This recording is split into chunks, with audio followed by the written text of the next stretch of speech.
It's Wednesday at 7 p.m. Eastern or 8 p.m. Daylight Savings Time, and you've seen Bill's head, the side of it. Hey, True Turtle Tom is here, so we'll let him in.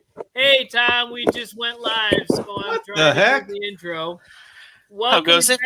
Go ahead. How goes it? Everything working? Yeah, it seems like I can hear you. Can you hear me? I can. Right. Thank you. All right, I'm blue still, but I just don't have enough light, the right kind of light. I don't know. I'm just not going to worry about it anymore. I got memory for my computer, so I figured that out. I figured how to get more memory. So not memory for me because I need a little more of that, but still. Anyways, welcome adventurers. I'm your guide, Sean McZoo, and this is the Reptile Show Reporter. Why I can't remember that from off the top of my head as usual. Jen is cutting down in the background. Bill Strand, the headmaster of the Chameleon Academy, is my co-host. And an additional co-host today, Two Turtle Tom. Hello.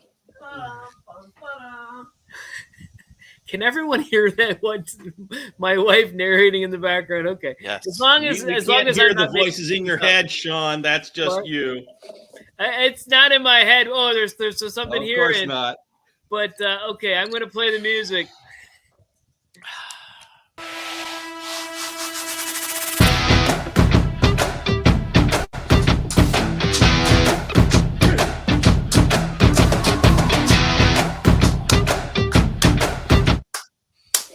All right. She continues I don't know. to try Tom's to distract showing me, us up. But I'm doing great. We got Marsha Ann saying Tom has a nice camera. Oh, James Cross Tom's is saying, wow, Tom, you're looking exceptionally handsome today. Yes. Thank you. Where do you get these guests, Sean? You're supposed to get the guests that make us look good. I'm blue, Bill. I don't know how to look any better. It's like there's nothing that can help us. I'm color blue. And there's enough light in here that you can see us from the street. But I don't know what the heck's going on there. But let's see. Today's topic. We're going to be discussing how to winterize things, but and I got a little extra light from my wife's cell phone, and that didn't make me less blue, but it's just now glare on your glasses. I don't know. She's always busy doing something, but for some reason today this is not her. She's working with my lights and doing other different stuff. All right, let's go through the list, Bill. Well, who's here? We're going to start off with Tom's Nate here, Rowley. so he's here visibly, so we don't have to do anything for him. Nate's here, right? Well, I saw him. That's right. Who else? Holy Moses! Oh my goodness! He's like 900 degrees in here. Oh, there we go. That's good. That's good, right? Yeah, I know, but it's like the UFOs have come to take him. 10,000 watt light. Wow, it's okay. I don't know. She's trying to work. Well, next is your good buddy, James Cross. James Cross! That's right. The Fog Father and many other names. The Tree Climber, the Chameleon Chaser, the Bifidus. Well, I don't know what we should call him. Well, let's try to think of a name. The Bifidus person. He made us choose Bifidus. That's right. All right. Now this is the special one. My wife has asked how many times I can say bifidus, but I keep saying it. So that's another time I said it again. All right. I am like overheating here. I'm going to melt down. If I pass out, just everybody get off the show. Let's do some who else is here? This is the special one, Sean. What? Mikey Ben. Mikey Ben? That's right. Mikey Ben. Well, what do we have for Mikey Ben? Wait a minute, that's not Wait a minute. He sent me something else. Where's the special one? There we go. So Mikey Ben with Mike Taitula. Whoa, my goodness. Wow, he's popular and he knows people. So what is he doing on this show? He's hanging out with real YouTubers. Wait a minute. We got to do the mascot. Well, yeah, but that's Jenna. Jenna's in like after Marsha Ann. I don't. That's the mascot. Jenna is not important to the mascot. She's just a mascot's friend. Oh, okay. All right. So now we just need to do the mascot. All right. Marsha Ann. There's we Marsha have a new Ann. mascot until we get another mascot. Okay. That's a really cool possum, though. I don't know how. Next is Jenna. All right, Jenna. Why isn't Jenna? Oh, there it is. And a horse. So there we go. And a horse. holy good golly, there's like so much light in my eyes I can't see. But you know what? well, Sean and his lighting, it's like his lighting is a co-host. It is. It's more than a go. My memory and my lighting have been co-hosts, not because I'm a stroke, but because victim or a survivor, I guess is what we're supposed to say. But because, I don't know. It's just crazy. All right. Well, who else? Alicia. Here's Alicia alone by herself with somebody else's face in the way, but, you can only cut it so much. All right. And then Renee. We got a lot of people. There was nobody on the show when we started it. Off. All Yeah, right. well, the bouncer at the door was keeping him out until the show started. I guess. Geraldine is next.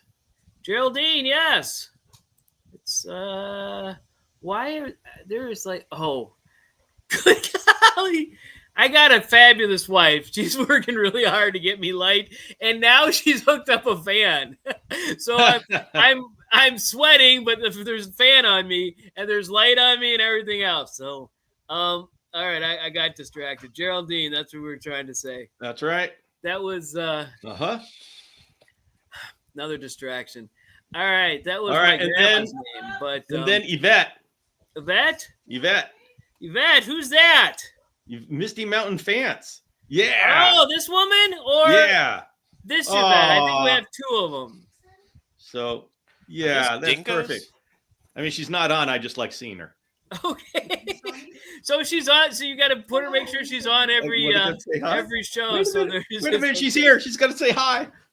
Hey, wait a minute. She's already been on the show. She can't come in again. Say hi. Hey. All right. Thanks for keeping it PG there, Yvette. Should I not? I probably should have said something. There are brief moments throughout the day where she is PG. All right. He thanked you for being PG. I'm not talking about. I don't know if he's talking about the jacket or your language or your topics of interest. Talking about the fact that she got on the camera and then adjusted her jacket. But there you go. All right, I think we all need to congratulate James. James got a female.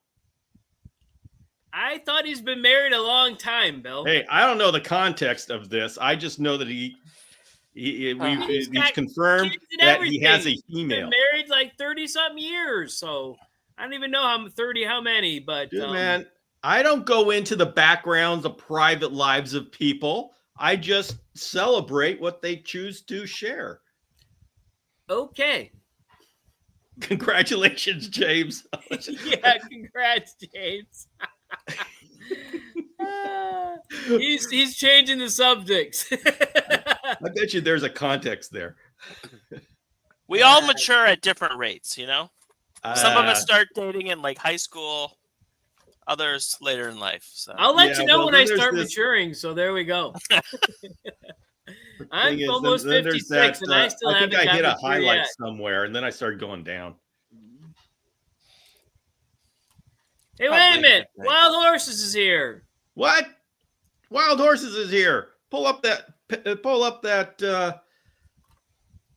that picture. Good thing I labeled it. There we go. And Bill Small.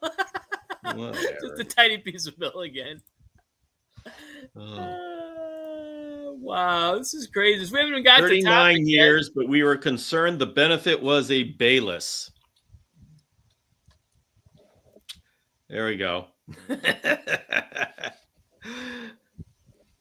All right, I know the context of this. I admit I am just pretending to not know. I saw him speculating about a chameleon or something. Yes. He was concerned of whether a chameleon was something else rather than a That's right. Rather than a bifidus, but I thought Chris said it was a bifidus, or it wasn't. It wasn't what he thought it was. Yeah. But I didn't see any more of it. But hey, Alicia's here. Did we ever say hi to Alicia? Yeah.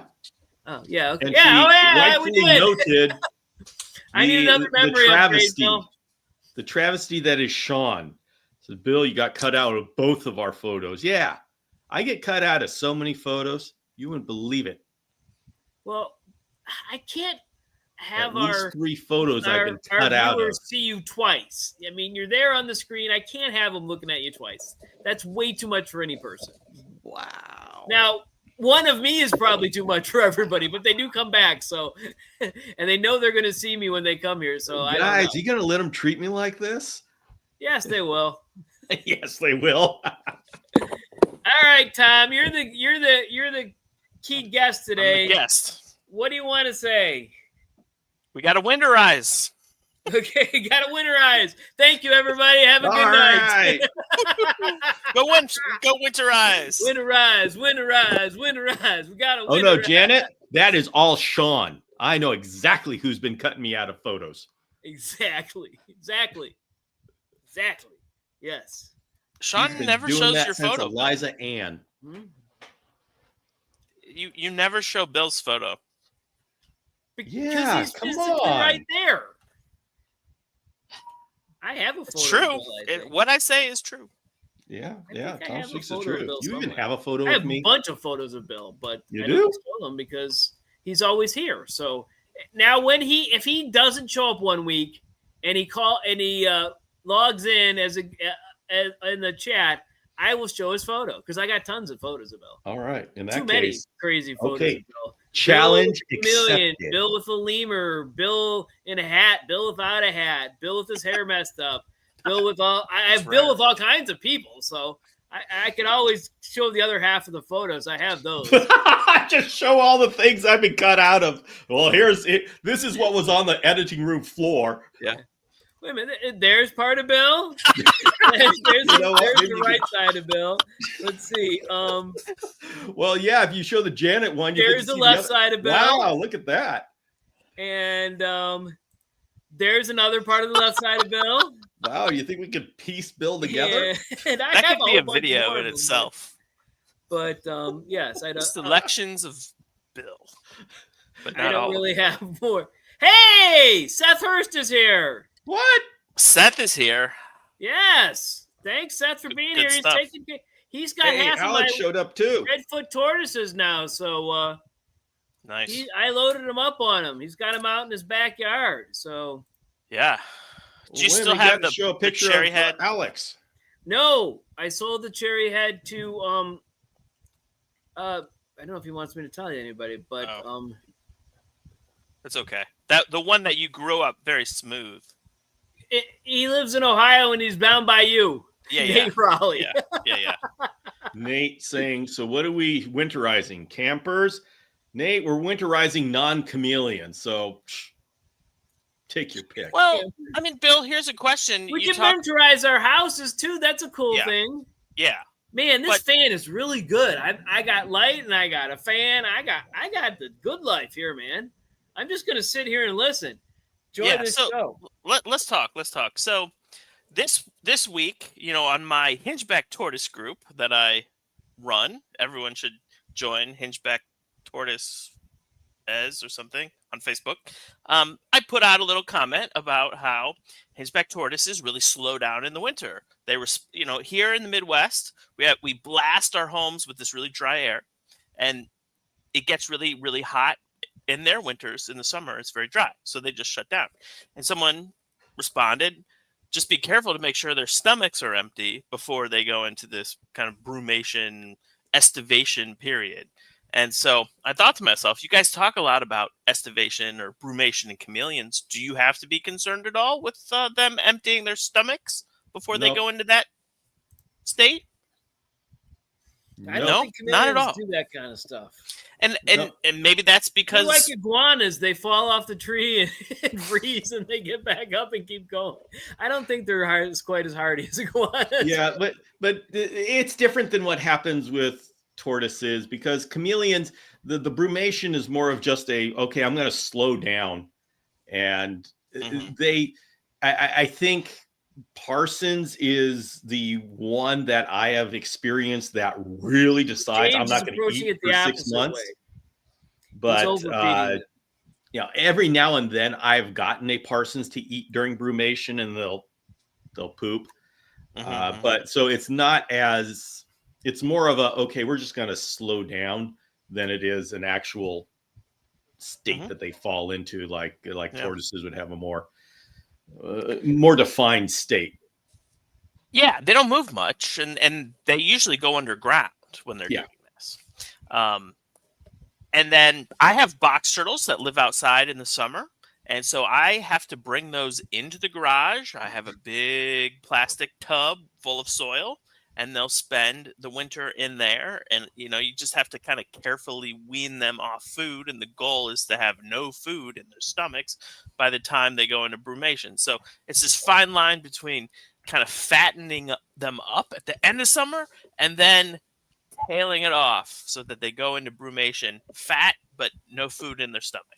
Yeah, we just pump food into them as much as possible. Like right now, my Parsons is just an endless pit. He will eat anything and everything, and I just put my hand. I have my hand go to the latch of his cage, and he's following my hand. So, yeah, they have this eat for 6 months, and then I'm not touching anything for 6 months. But yeah, we fatten them up. And in California, your summers are kind of like the wet time, like not quite as dry. You mean how I do it, or how it relates? Wait a minute! Stop the hold us to show. We have to announce that Eliza Ann is late. Oh, show another picture of me cut out. Well, I don't know if I have a picture of you cut out with Eliza. I do, yeah, but I don't. The original one that you cut me out. Wait a minute. Maybe I'm sure I do. Yeah, there's Eliza. But you're not even in this. You were not even in this picture right now. That's look at my shoulder. That's Bill. I recognize. No, it's somebody else's ear. Blue. That is my right hand, my right shoulder. Okay. Yep, definitely. Right shoulder? Yeah, I guess that would be your right. Yes. All right. We've successfully complained to her that she was late. Well, it's very good. I'm sorry for all the interruptions. So there we go. Tom, go ahead. Well, I just we don't typically think of winter as being our dry season here in the Midwest, but it is. It's very dry. It's hard to get water just because it's so cold. The air doesn't hold a lot of water when it's cold, and then inside our houses, the furnaces just blast out. That's why I consider the summer the dry season, because my chameleons are down in the basement, so that can be dry. And then the summer, it's actually a dry season because the air conditioner is running and it's cooling it off and taking all the water out of the air. So yeah. So here we have these weird shoulder seasons of spring and fall, when we just like have ambient air coming in through our windows, and that's actually the most humid time. Yep. I don't like doing wet and dry seasons with moisture. I like to do wet and dry seasons with temperature. Which temperature and wait a minute, Bill. Are related. You changed science that wet and dry is to do with temperature. I've said what I have said. My work here is done. It is. It is though, Sean. That's why it's know that you're leaving any minute now, Bill. So I gotta leave in 12 minutes. But I got time to answer questions if you want to know what I'm talking about. Really, we don't, Bill, but I'm sure the people listening are going to want to know because you have a following for some reason. Oh, well, so there is some experimentation, especially with Dr. Michael Nash, about making things drier or wetter to trigger breeding. And I have been working with making things warmer or cooler, but keeping the hydration consistent. Now, I don't know that this is going to end up being the right way to do it, but I like the idea of my wet and dry season, the seasonality, being based on temperature instead of moisture. I like my chameleons being fully hydrated. And the question is, yes, they're dry season. We call it the dry season because there's less moisture, but is that the trigger that triggers their breeding, or is it the temperature? And I know people have been messing with that back and forth over the years and decades, but I don't know that anybody has objectively approached this and said, I'm going to separate the two and I'm going to experiment to see, are they both necessary, or is just one of those the trigger? Because brumation is triggered by temperature.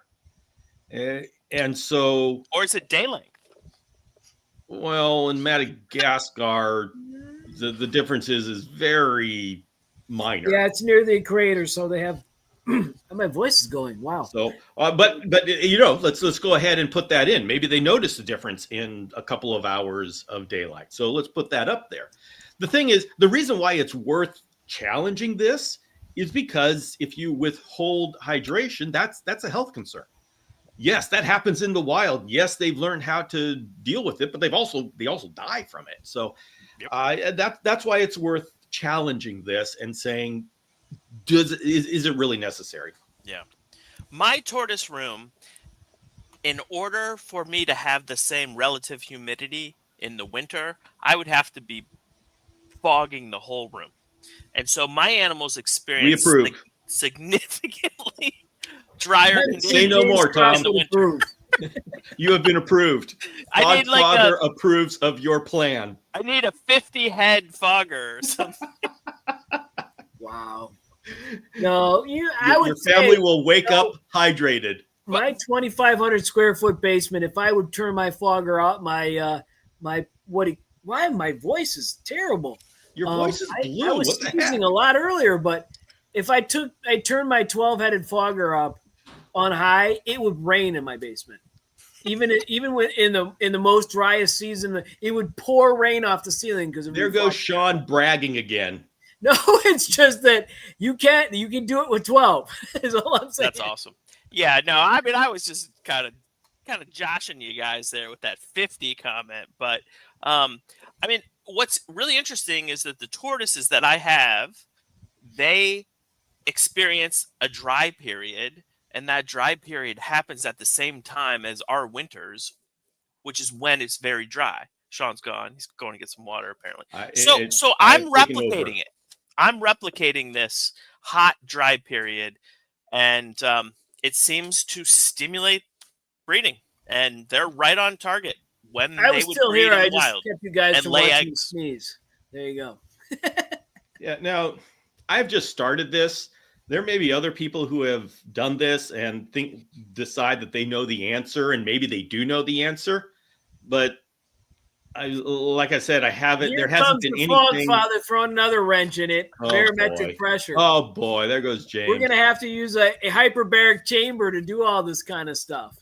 The problem is because there isn't a whole lot of time and ability to really do a great study, that people in our community, they do just one test and they extract conclusions out of that that aren't really supported, solid, and so those conclusions come out and start bouncing around our community as fact. Yeah, it could just be chance what they're experiencing. Yeah, and very rarely have I ever seen anybody manipulate just one factor and leave the rest of them consistent, and then have two groups. Yeah. I've done that with UVB testing. Yeah. I know it's a big pain in the butt, and I don't want to do it again. But when we start getting into like hydration, okay, wet season, temperature, and hydration, humidity, now you've got two variables. It's just really hard to nail it down. Multifactorial. One thing that most people don't understand, and the only reason I get it is because I've studied weather for like 30 years. I used to do the science competition in high school. But hot air holds more water than cold air. Yeah, all of us foggers know that. Right? So, but that's why it makes sense that you can control humidity with temperature. And so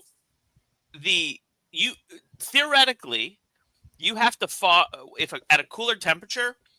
You don't need to fog as much because the water doesn't fit inside cold air like it would with warm water. Yeah, but fogging and humidity are two different things. I mean, humidity is water that's within the air, and the fogging is. Yeah.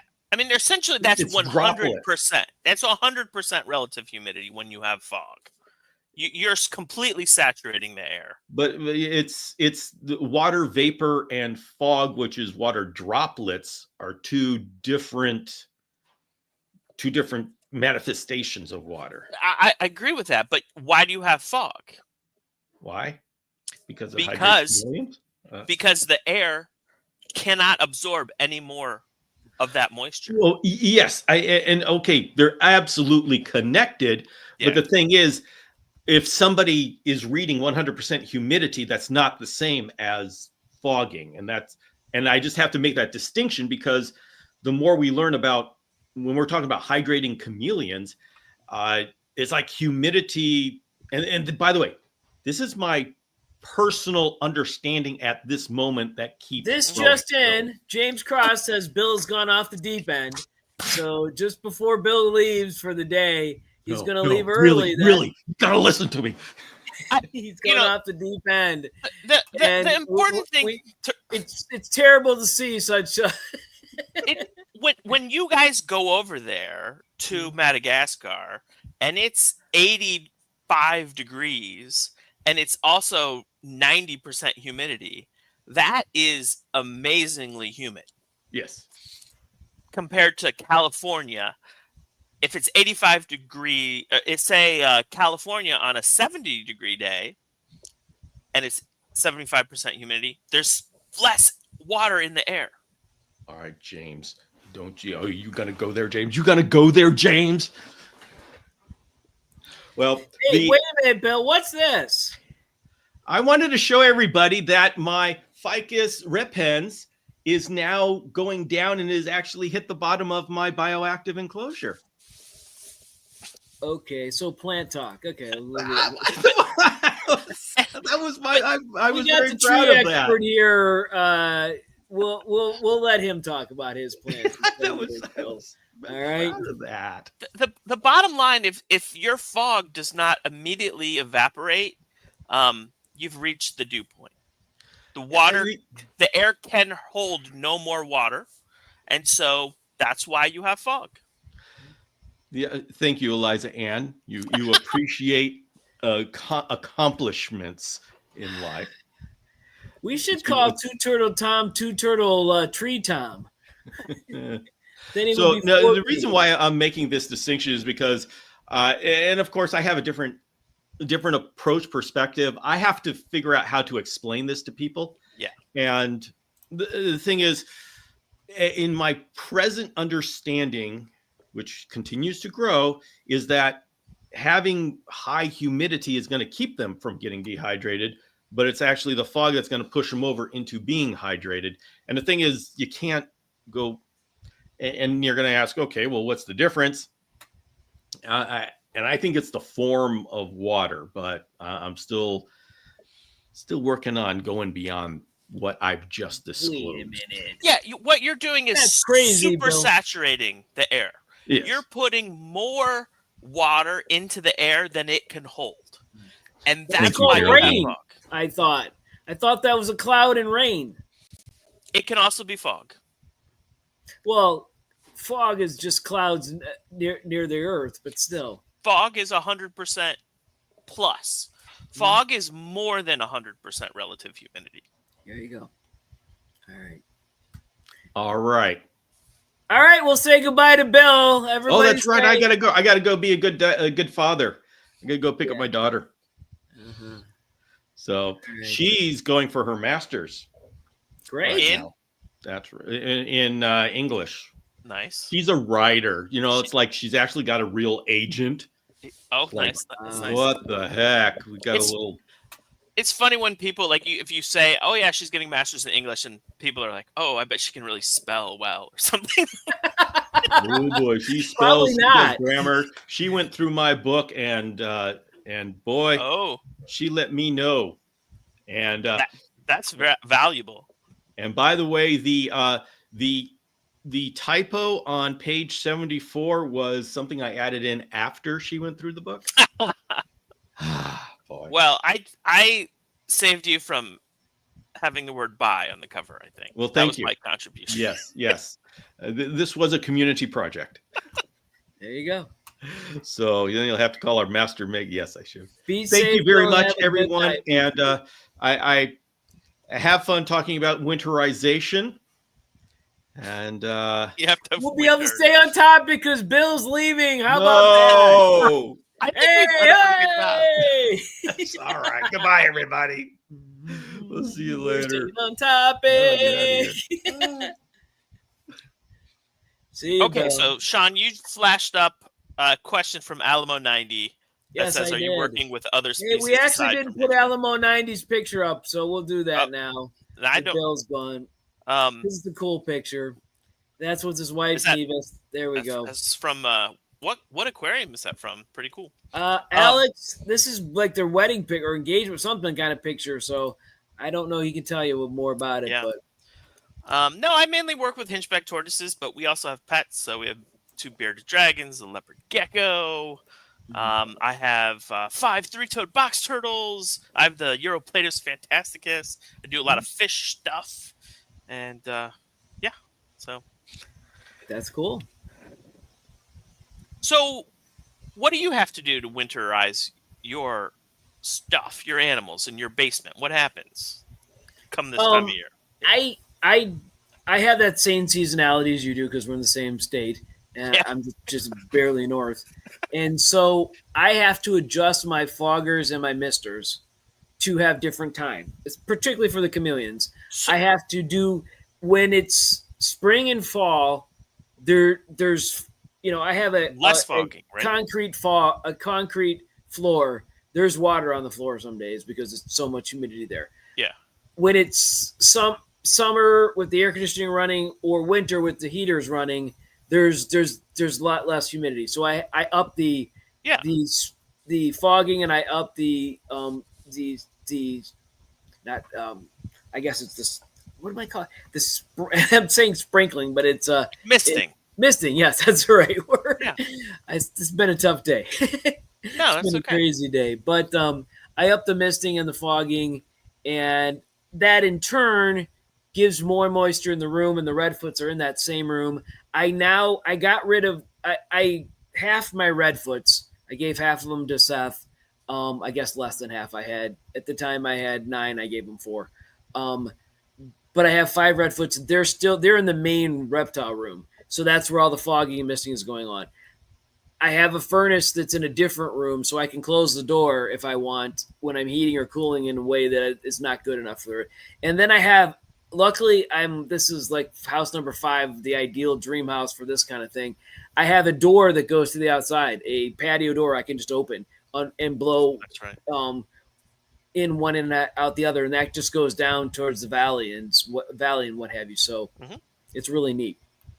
So I bring everything in. I don't usually leave things outside very much because we have 10,000 animals that could get them, and so I pay attention when I take them out and I pay attention to them. I even worry about our dogs sometimes, but because they're tiny. But I bring everything in.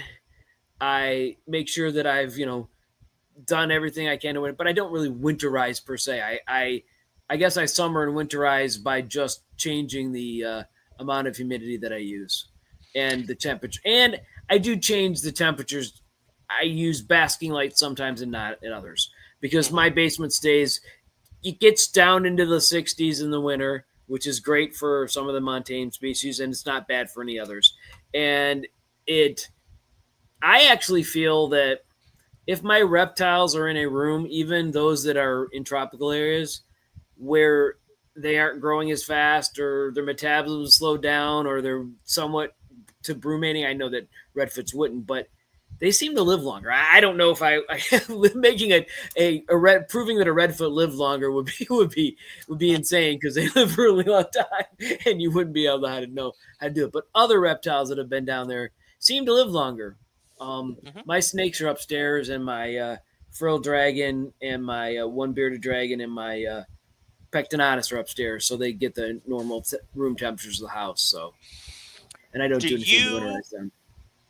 Do you have like a one temperature gauge and humidity gauge for the room that you look at? No, I have multiple. I have multiple, but I tell you what, as time has gone on, I've stopped looking at them. I have a whole set of what to do. I have a whole set of them that are in there, and they're connected to one thing, and they're set at different levels that warn me that there's too low or too high humidity or too high temperature, too low temperature. But I've gotten to the point where I've gotten used to caring for these things, and I know they have wild swings in nature anyways, and they're never going to go beyond nature. Except for when the only time I got worried was when my power went out, and I had like a week of no power, and I had a generator, but it wasn't enough power to run my lights because I got way too many lights in the basement. There wasn't enough power to run my lights and my fridge and all this other stuff because it was summer, so I needed to keep my food from spoiling. But it's like a dark pier, but there was light in there because of the windows, but keeping it cool enough and making sure. But luckily the basement, even though it's got one wall that's not covered with dirt, the other 3 walls are pretty much covered in buried with dirt and, buried to a certain extent. There's like 1.5 foot of windows, but on the top, but it keeps a really good temperature. So when there was no heating, no cooling, even in the summer when it was 80 or 90 degrees outside, it was still mid 60s or high 60s in my basement. So it was okay for every creature I have. Yeah, and it, you know your room, you know the patterns, and that's what's important. I talk to so many people that have tortoises, and they're like, my tortoise, it's slowed down, it just sits in the corner, doesn't eat anymore. And when does this happen? It always happens about October 20th every year. And they just don't know that their house went from 50% humidity or 60% humidity down to like 25 or 30. There's a big difference, and the animals respond to that. In the same token, I have 2 heat and cooling gauges in my mine and Abigail's bedroom, which is next to ours. So it's she's the 21-year-old who's disabled. We have 2 temperature and humidity gauges in there, and we just look at them, and we spend part of, we let ourselves cool down at night because it's really good to sleep when it's 60s, low 60s. And I know the percentages of, I see the humidity levels, and I know where we're at. It's been, very hard to get the humidity down this summer, but Now, let me ask you one more question about your setup. Do you have a whole house humidifier on your furnace? Because that's something the furnace companies love to sell people. Yes, I don't have one. I have an April Air. I've got I've got a brand new one furnace is brand new. It could run the whole house. We have 2 furnaces too, Sean. There was a time when I have the original furnace on one side of the house and the other furnace which has been replaced. But the one I replaced, I asked them to make sure that it could run both sides of the house if something went wrong. It's better to do it that way. But the old one, it does have an April Air, but I don't think it's working. The new one, April Air, works great. So and all of my collection and everything else is in the wing where the new furnace is at, even my bedroom and what have you. That just happened to be luck out that furnace broke. It was bad that month that I had to get it replaced, but it was great since then because I got a new air conditioning unit and furnace with the whole thing. So I've got that April Air, and I've got the humidifier, and I actually have some dehumidifiers that I use if it gets way too much down there. I got a whole room dehumidifier, takes pints out at a time. I have to empty it every day, but I don't use that very often. And it's crazy to be fogging and misting and dehumidifying at the same time. But it's like I'm heating and cooling the same side of the house. So there you go. Well, yeah, it's pretty interesting. Nate got a whole house humidifier. I've never had one. I've heard they can have problems with mold and things like that.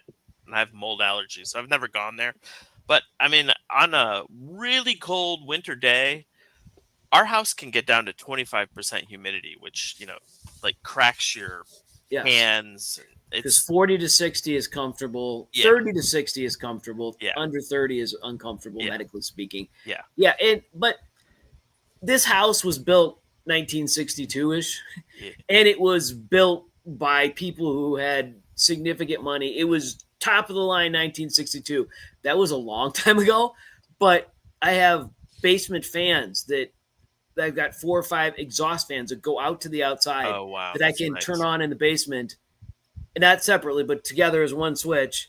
Right. And those turn on and exhaust the room if necessary. If there's That's too much cool. cold or too much heat, I can open the back door and put on the. I didn't even know all this stuff coming into it. It just but Happy accident. it's just this house is.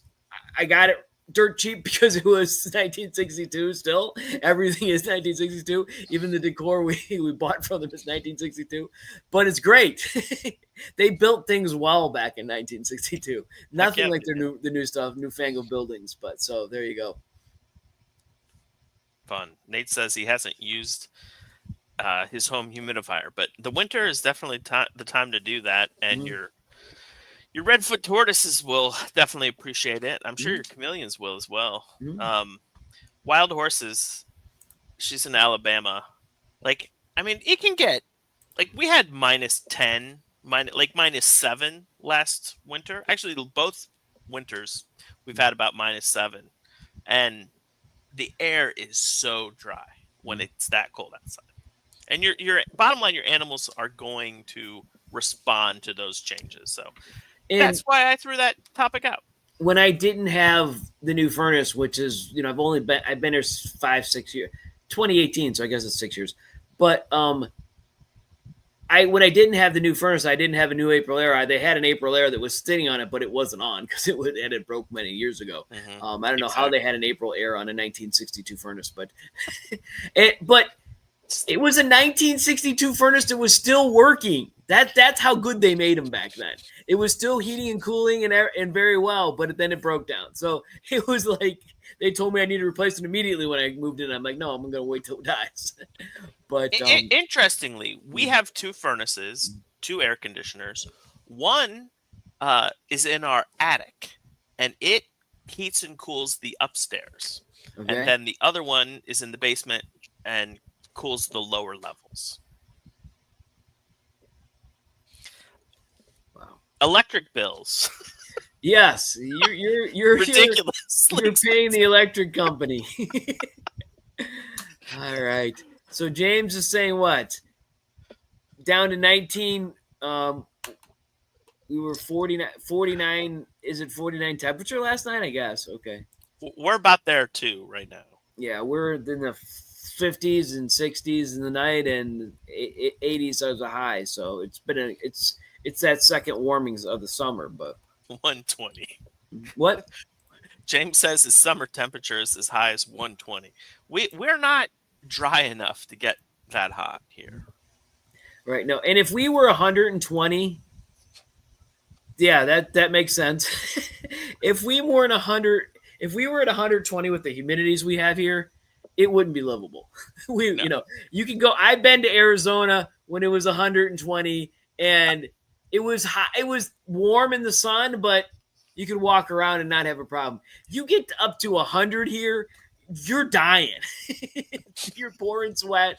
You're dying. It's like, oh God, it's 100 degrees and 100% humidity. So there you go. But which holds a whole lot of water. But anyways. Cool. All right. Anything else tonight, Tom? Nope. Thanks for having me. All right. Thanks for joining in and being here. We'll thank Bill now that he's gone. I don't know if I'm thanking him for leaving or coming. All right. No, I kid. All right, everybody. Have a good night.